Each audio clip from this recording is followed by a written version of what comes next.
हां. तर इतिहासाच्या अध्ययनामध्ये आपण साधनांचं परीक्षण कसं करायचं ते आपण पाहिलं. बहिरंग परीक्षण, अंतरंग परीक्षण. इतिहास लेखनामध्ये आणखी एक महत्त्वाची गोष्ट असते, त्याला म्हणतात कारणमीमांसा. आणि या कारणमीमांसेशिवाय इतिहासाची समज, इतिहासाची अंडरस्टँडिंग हे बरोबर होत नाही. उदाहरणार्थ, एक उदाहरण मी जसं वारंवार देतो, की मुठभर ब्रिटिश हे समुद्र पारून आले, समुद्र समुद्र क्रॉस करून आले, समुद्र पलीकडून आले आणि त्यांनी भारतासारख्या एवढ्या मोठ्या देशावर आपलं राज्य स्थापित केलं. ही एक ऐतिहासिक घटना झाली. तर ते इथे आले, त्यांनी राज्य स्थापित केलं, कोणकोणत्या राजांना त्यांनी हरवलं, याची चर्चा करून आपलं इतिहासाचं समज, इतिहासाचं अध्ययन हे परिपूर्ण होणार नाही. तर ब्रिटिश का बरं आले? भारतातले लोक भारत सोडून इंग्लंडवर त्यांनी का बरं आक्रमण केलं नाही, किंवा इंग्लंडला त्यांनी का बरं आपल्या अधिपत्याखाली आणलं नाही? तसं न होता इंग्लंड सारख्या एका छोट्याशा देशाने भारतावर आपलं अधिपत्य स्थापित केलं. तर काय कारण होती की ज्या कारणांमुळे ते प्रेरित झाले की आपल्याला सुद्धा आशियामध्ये किंवा आफ्रिकेमध्ये जाऊन आपलं साम्राज्य स्थापित करायचं आहे? तर जोपर्यंत या कारणांची मीमांसा आपण करत नाही तोपर्यंत आपलं इतिहासाचं अध्ययन बरोबर होणार नाही. आणि जेव्हा ऐतिहासिक घटनांच्या मागची कारणं शोधण्याचा आपण प्रयत्न करतो, त्यालाच इतिहासातील कारण मीमांसा असं म्हटलं जातं. तर इतिहासकाराचं काम फक्त एवढं नाही की भूतकाळातल्या घटना सांगायच्या, तर त्याच्या कुतूहलाच्या उद्देशाने, समजून घेण्याच्या उद्देशाने आपण हे नेहमी जाणून घेण्याचा प्रयत्न केला पाहिजे की या घटना का बरं घडत आल्या. आणि जोपर्यंत आपण ह्या घटना अध्ययन करत नाही तोपर्यंत इतिहासाचा अर्थ आपल्याला लागत नाही. इतिहासामध्ये फक्त घटनांची नोंद करणेच हा काही इतिहास लिहिणं होणार नाही. उदाहरणार्थ, अशा फक्त घटनांची नोंद करणे या प्रकारच्या इतिहासाला आर.जी. कोलिंगवूड हे रेल्वे टाइम टेबलची संज्ञा देतात. रेल्वे टाइम टेबल मध्ये खूप सारी माहिती राहते, पण या माहितीला त्यांची आपसात काही सांगड राहत नाही. या माहितीला आपण इतिहास म्हणू शकत नाही. ती फक्त तात्पुरती एखादी ट्रेन कुठून सुरू होते, कुठे थांबते, किती वेळात एका स्टेशनवरून दुसऱ्या स्टेशनवर जाते, याची माहिती आपल्याला देते. तर इतिहासामध्ये फक्त आपण घटना जर का लिहित गेलो आणि त्या घटनांची आपसात सांगड जर का घातली नाही, किंवा त्या घटनेच्या मागची कारणे जर का समजून घेण्याचा प्रयत्न केला नाही, तर इतिहास हा रेल्वे टाइम टेबल प्रमाणे होईल, असं आर.जी. कोलिंगवूड म्हणतात. ऐतिहासिक घटना ज्या असतात त्या आपसात एक दुसऱ्या घटनांशी त्यांची सांगड जुळलेली असते.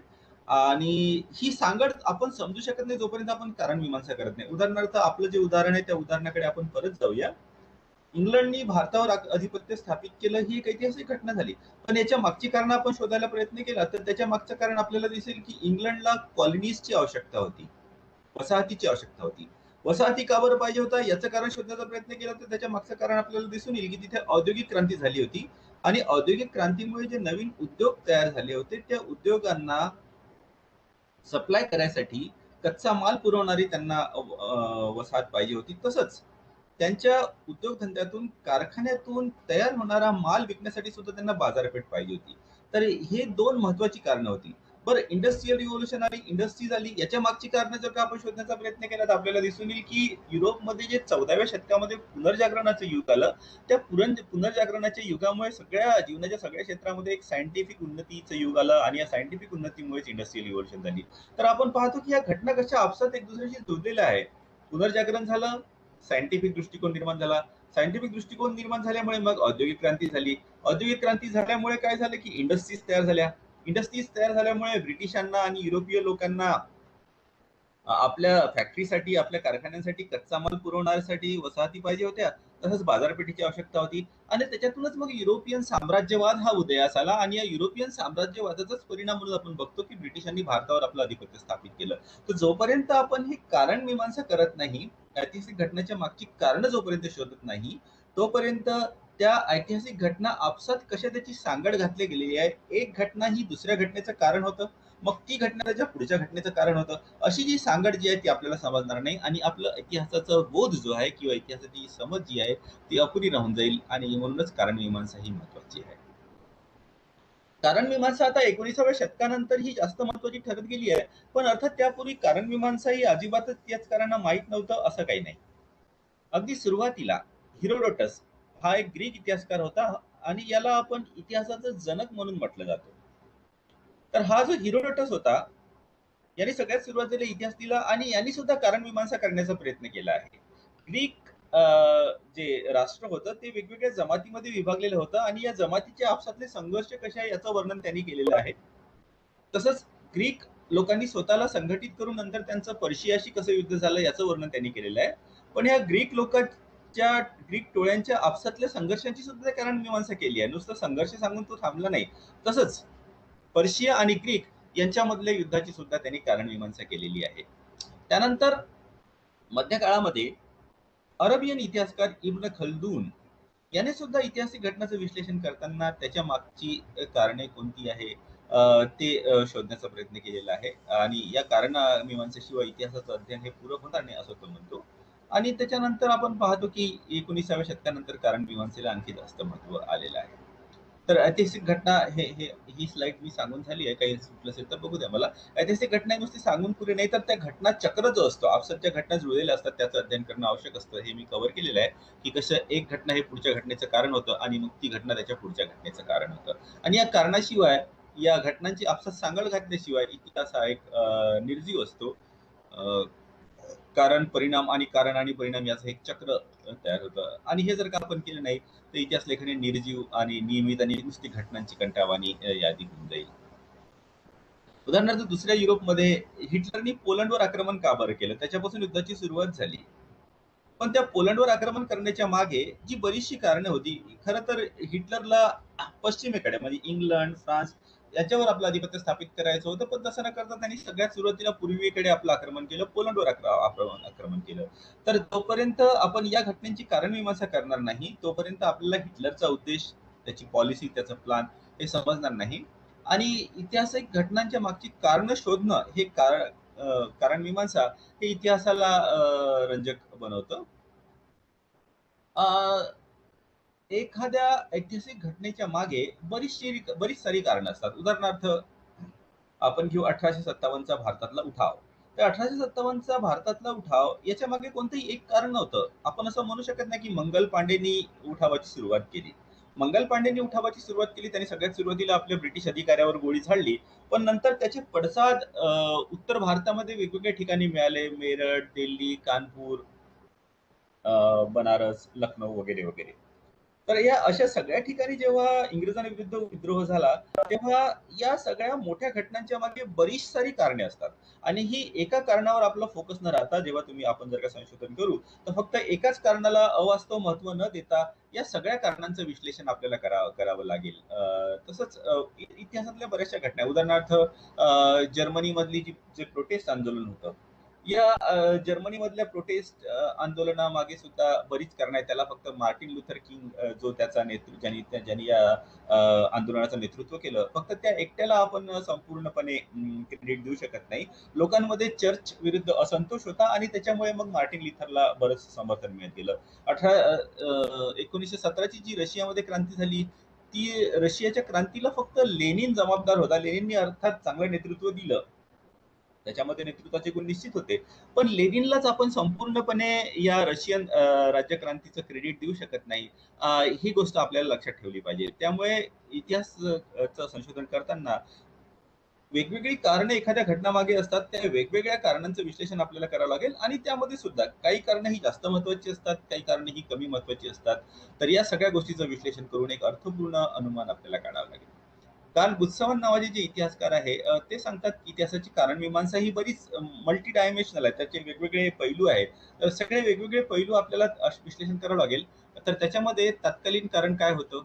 त्या घटनामागे बौद्धिक कारणे आपल्याला सापडतात का? त्या घटनेशी संबंधित लोक कोण कोण होते? तर ते सगळे लोक एकाच गटातले आहे का, किंवा ते समान किंवा भिन्न गटातले आहे का?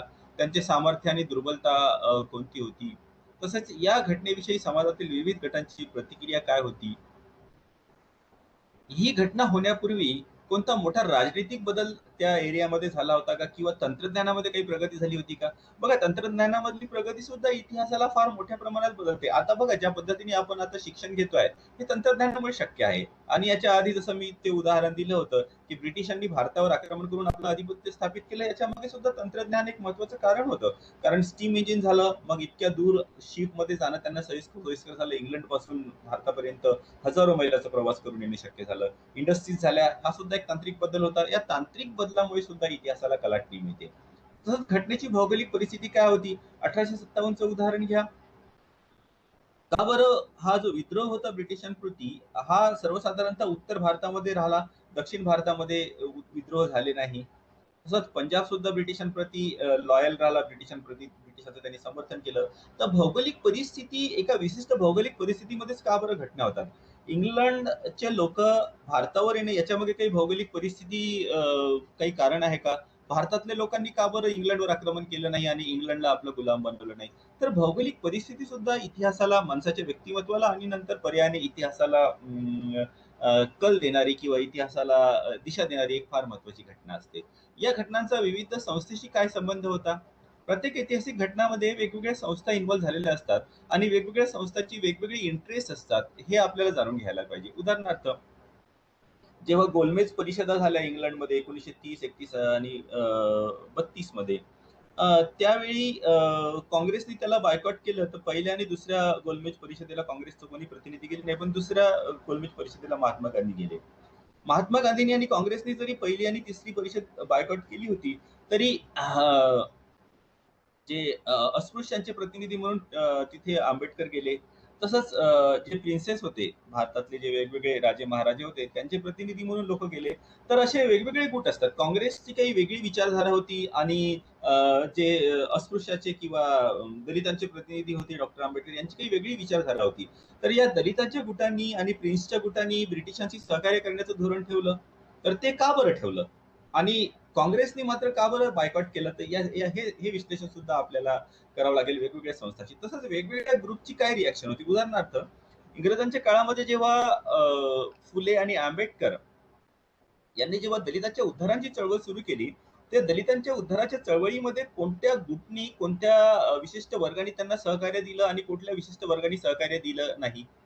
आणि असं करताना सुद्धा आपण अगदी, ज्याला म्हणतात ना, याचा पुढचा टप्पा मी तुम्हाला सांगतो, ओव्हर सिम्प्लिफिकेशन, अतिसुलभीकरण आपण करू शकत नाही. सर्वसाधारणतः ज्या प्रकारची जाती व्यवस्था होती, ती जाती व्यवस्था उच्चवर्णीयांसाठी, ब्राह्मणांसाठी किंवा इतर उच्चवर्णीयांसाठी फेवरेबल होती. पण ती दलितांसाठी आणि खालच्या जातीच्या लोकांसाठी फेवरेबल नव्हती. त्यांच्यावर अत्याचार, जुल्म व्हायचे. पण तरी सुद्धा डॉक्टर आंबेडकरांनी जेव्हा आपलं आंदोलन दलितोद्धाराचं सुरू केलं, तेव्हा त्यांच्या समर्थन करण्यासाठी काही ब्राह्मण सुद्धा पुढे आले. मग ते का बरं पुढे आले? त्यांची, म्हणजे याचाच अर्थ काय, त्यांची त्यातल्या त्या ग्रुपमधल्या काही लोकांची विचारसरणी ही प्रगतिशील होती. त्यांना जातीभेद हा पसंत नव्हता. तर असं विशिष्ट असं थोडंसं खोलात जाऊन आपल्याला विश्लेषण करावं लागेल. संपूर्णपणे बुवा त्या एक ग्रुप, म्हणजे उदाहरणार्थ डॉक्टर आंबेडकरांच्या किंवा दलितोद्धाराच्या चळवळीचं उदाहरण घ्यायचं झालं, तर एक संपूर्ण ब्राह्मण समाज किंवा संपूर्ण उच्चवर्णीय ह्या दलितोद्धाराच्या चळवळीचे विरोधक होते. असं एक खूप वरवरचा निष्कर्ष जर का आपण काढला, तर तो निष्कर्ष वरवरचाच होईल. ते इतिहासाचं सखोल अध्ययन होणार नाही. म्हणून आपल्याला थोडीशी काळजी घ्यावी लागेल, की आपण निष्कर्ष काढताना किंवा कारण ढूंढताना त्या कारणांचे विविध पैलू, वेगवेगळ्या ग्रुपमधले काय त्यांची रिएक्शन होती, त्या ग्रुपमध्ये सुद्धा काही लोक त्या घटनेशी समर्थन करत होते का, की काही लोक त्याच्या विरोधी होते, हे आपल्याला जाणून घ्यावं लागेल. उदाहरणार्थ, आपण पाहतो की मराठ्यांच्या इतिहासामध्ये जेव्हा 1665 पुरंदरचा तह झाला, त्या पुरंदरच्या तहानंतर मुघलांनी आणि छत्रपती शिवाजींनी, तेव्हा अर्थात शिवाजी छत्रपती व्हायचे होते, त्यांचा राज्याभिषेक व्हायचा होता, पण मुघलांनी आणि छत्रपतींनी मिळून हे विजापूरवर आक्रमण केलं. आणि याच्या विपरीत आपण पाहतो की शिवाजीचे जे सावत्र भाऊ होते, व्यंकोजी, तंजावरचे राजे, ते मात्र विजापूरकडून लढत होते. तर एक भाऊ मुघलांकडून विजापूरच्या विरोधात लढत होता. तर आपण पाहतो की तंजावरचे जे भोसले राजे होते, ते सुद्धा मराठेच होते, पण ते मात्र विजापूरकडून लढत होते. तर आपण पाहतो की एकाच ग्रुपमधले मराठे एकीकडनं विजापूरला समर्थन करतात, एकीकडनं मुघलांना समर्थन करतात. तर याच्या मागची कारणमीमांसा, वेगवेगळ्या ग्रुपचे काय इंटरेस्ट असतात, त्यामुळे त्यांचं ऐतिहासिक बिहेवियर जे होतं ते चेंज होतं, हे सगळं आपल्याला विश्लेषण करावं लागेल. हे मी तुम्हाला सांगितलं. आता ही जी गोष्ट आहे, अतिसुलभीकरण. अतिसुलभीकरण म्हणजे काय? ऐतिहासिक घटना ज्या झाल्या त्याच्या मागचं एखादंच कारण आपण घ्यायचं आणि ते कारणच सर्वस्वी त्या घटनेला जबाबदार आहे असं सांगायचं. त्याला म्हणतात अतिसुलभीकरण. एखादी गोष्ट आपण खूप सुलभ करून सांगण्याचा प्रयत्न करतो, पण अतिसुलभीकरण हे सुद्धा एक इतिहास लिखाणामधला दोष होऊ शकतो. उदाहरणार्थ, मी ऑलरेडी हे उदाहरण सांगितलं की 1857च्या विद्रोहामध्ये जर का त्याचं सगळं क्रेडिट त्या विद्रोह मंगल पांडेनी सुरू केला असं, किंवा मंगल पांडे त्या विद्रोहाला जबाबदार होते असं जर का म्हटलं, तर ते अतिसुलभीकरण होईल, ते चूक होईल. कारण त्याच्या मागची बरीचशी कारण आहे. ब्रिटिशांविरुद्ध जो असंतोष भारतामध्ये पसरला होता, हे त्याच्या मागचं महत्वाचं कारण आहे. तसंच द्वितीय विश्वयुद्धामध्ये विन्स्टन चर्चिलनी इंग्लंडला फार चांगलं नेतृत्व दिलं, पण इंग्लंडच्या इंग्लंडचा जो जय झाला युद्धामध्ये, त्या जयाला पूर्णपणे जर विन्स्टन चर्चिल हे जबाबदार होते, असं जर का मत आपण मांडलं, तर ते पण चूक होईल. कारण योग्य त्यावेळी त्यांना अमेरिकेची मदत मिळाली. तसंच हिटलरनी इंग्लंडच्या विरुद्धचं युद्ध संपण्याच्या आधीच USSR वर आक्रमण केलं आणि त्यामुळे त्याची बाजू कमजोर झाली, कारण त्यांना दोन्हीकडे लढावं लागलं. तसंच ब्रिटिश सैन्य, ब्रिटिश लोकांचं धैर्य, या सगळ्या गोष्टी महत्त्वाच्या आहेत आणि या सगळ्या गोष्टीचा रिझल्ट म्हणून इंग्लंड नंतर या युद्धामध्ये इंग्लंडला जय प्राप्त झाला. इंग्लंड, फ्रान्स आणि अर्थात फ्रान्स तर हरला होता. इंग्लंड, अमेरिका, USSR आणि अर्थात फ्रान्स सुद्धा.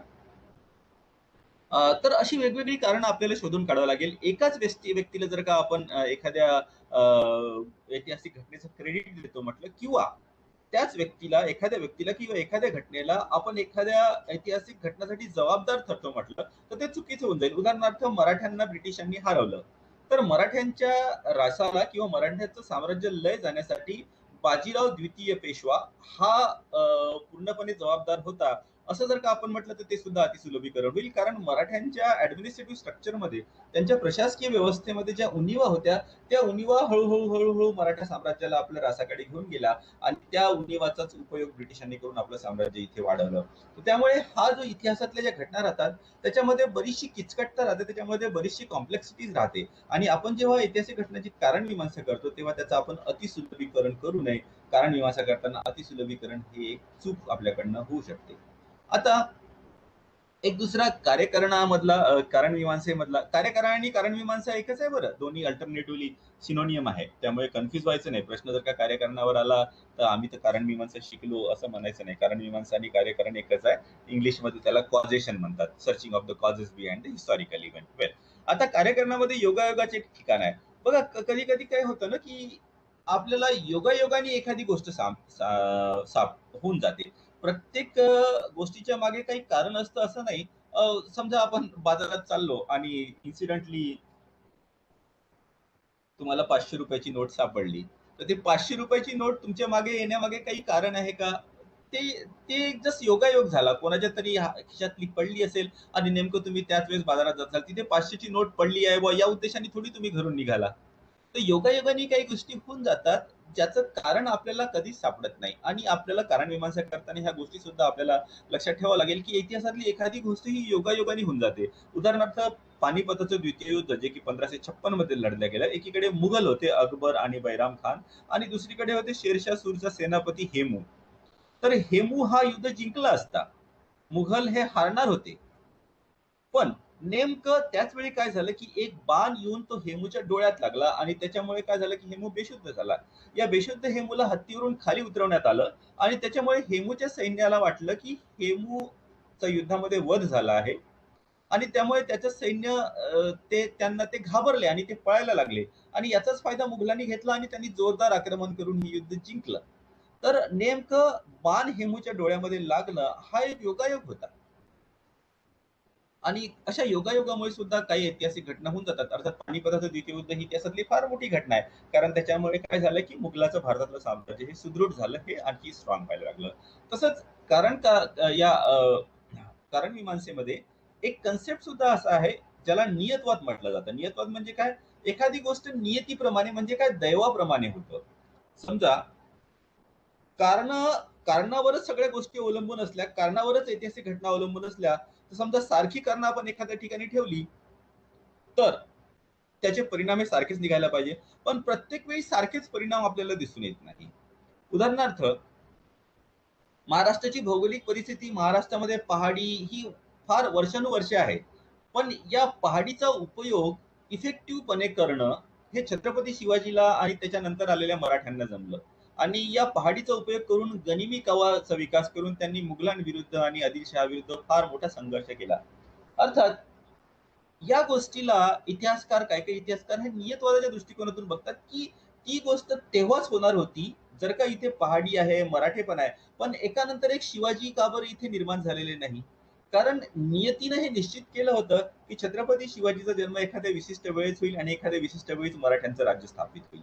तर कारण मीमांसेमध्ये काही काही इतिहासकार या नियतवादाला सुद्धा एक स्पेस देतात. नियतवाद सुद्धा हा महत्वाचा आहे असं मानतात. अर्थात काही काही इतिहासकारांचा नियतवादावर मुळीच विश्वास नसतो. ते म्हणतात की मनुष्याच्या कर्तृत्वाने सगळ्या गोष्टी होतात. पण तरी सुद्धा मला एक वाटतं की नियतवाद हा सुद्धा एक महत्वाचा आहे.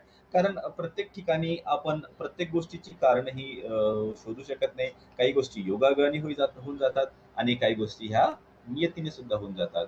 तर आता ही झाली इतिहासातली कारणमीमांसा. आता समारोप करायचा म्हणजे काय? इतिहास समजून घेण्यासाठी कार्यकारण हे अत्यंत महत्वाचं आहे. त्याच्याशिवाय आपलं इतिहासाचं अध्ययन बरोबर होणार नाही. या कारणामध्ये किंवा कारणामध्ये एक चक्राकार संबंध असतो. एक कारण पुढच्या घटनेचं कारण बनतं आणि ती घटना पुढच्या घटनेचं कारण बनतं. कारण मीमांसा करताना अतिसुलभीकरणची चूक होऊ शकते. याच्याबद्दल आपण कॉशियस राहायला पाहिजे. याच्याबद्दल आपण काळजी घ्यायला पाहिजे. आणि इतिहासातले काही काही घटना ह्या योगायोगाने होत असतात. काही काही घटना ह्या नियतवादाप्रमाणे होत असतात. असं सुद्धा काही इतिहासकाराचं म्हणणं आहे. कारण बऱ्याचशा घटनांचं मागचं एक सायंटिफिक कारण, ज्याला आपण म्हणतो शास्त्रीय कारण, हे काही आपल्याला सापडत नाही. तर हे इतिहासातला कार्यकारण भाव इथे संपला. टॉपिक काही खूप मोठा नव्हता. तुम्हाला काही विचारायचं असलं तर तुम्ही प्रश्न आपले खाली चॅट बॉक्समध्ये टाकू शकता किंवा स्वतःला अनम्यूट करून विचारू शकता. नाहीतर मग हा क्लास इथे संपला. याच्या पुढचा जो क्लास आहे तो होईल आहे तळटीपा आणि संदर्भ सूची. तर तो झाला की मग आपलं हे दुसरं युनिट संपेल. तिसऱ्या आणि चौथ्या युनिटमध्ये थोडंसं मटेरियल जास्त आहे. तुलनात्मकदृष्ट्या ही पहिली 2 युनिट थोडी सोपीच होती. त्यामुळे ती जरा पटापट संपली असं तुम्हाला वाटत असेल. पण मटेरियल त्याच्यामध्ये तसं जास्त नव्हतं. तर काही प्रश्न असेल तर तुम्ही विचारा. मी आणखी 2 मिनिटं क्लास सुरू ठेवतो. नाहीतर मग हा क्लास इथे हॅलो सर. संपेल. हां, बोला, बोला. रजनी. सर पेपर कसे होणार आहे? ऑब्जेक्टिव्ह होणार आहेत का कसे होणार आहेत सर? बेटा सध्या तरी फर्स्ट सेमिस्टर बद्दल काहीच कोणी बोलत नाही. कारण आता सध्या थर्ड सेमिस्टरच्या परीक्षेवर सगळ्यांचे कॉन्सन्ट्रेशन आहे. त्यांची परीक्षा आता ऑब्जेक्टिव्ह टाईप आहे. पण आता कोरोनाच्या सिच्युएशनवर सगळं डिपेंड करतं. कारण डिस्क्रिप्टिव्ह काय डिसिजन होतं काहीच माहिती नाही वरतून. ठीक आहे ना? तर मागच्या वेळेस जेव्हा आम्ही परीक्षा घेतली सेकंड सेमिस्टरची, तर ती डिस्क्रिप्टिव्ह टाईप घेतली. मुलांना प्रश्न पाठवले आणि मुलं उत्तर लिहून घरूनच त्यांनी त्याचं फोटो काढून किंवा पीडीएफ करून आम्हाला व्हॉट्सअप केले. पण आता यावेळेस विद्यापीठाने सांगितलं की थर्ड सेमिस्टरची परीक्षा तुम्ही एमसीक्यू टाईप घ्या. त्यामुळे तुम्ही आता सध्या तरी त्याचं बद्दलचं काही सांगणं कठीण आहे. तर तुम्ही दोन्ही गोष्टीसाठी मेंटली तयार राहा. त्या दृष्टीने तुम्ही अभ्यास करा. तुम्हाला त्रास नको व्हायला पाहिजे. ठीक आहे ना? Hello sir. हां, बोला.